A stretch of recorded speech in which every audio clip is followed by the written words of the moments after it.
Hallelujah, hallelujah, hallelujah,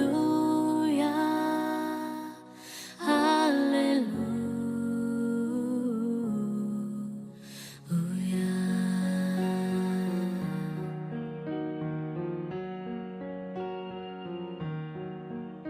Một đêm xa xưa, Giêsu sinh ra nơi Bethlehem, chuông chiên đơn sơ. Chúa đến để cứu lấy thế nhân, nhưng nào ai hay.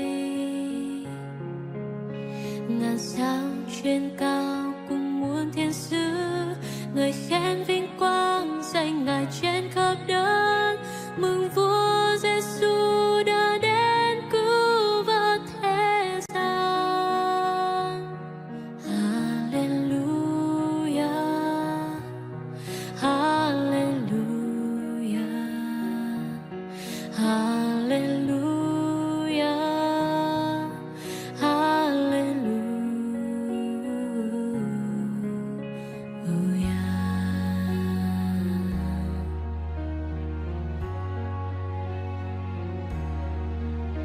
vì yêu nhân gian chịu bao đau thương, liền ngôi vinh quang Ngài đến thế giới.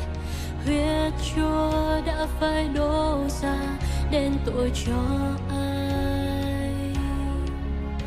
Này anh ơi, mau mau đến với Chúa, Ngài đang giang tay mong chờ anh tha thiết. Tình yêu thương Thiên Chúa khóa lâu tâm hồn. Hallelujah, hallelujah, hallelujah, hallelujah.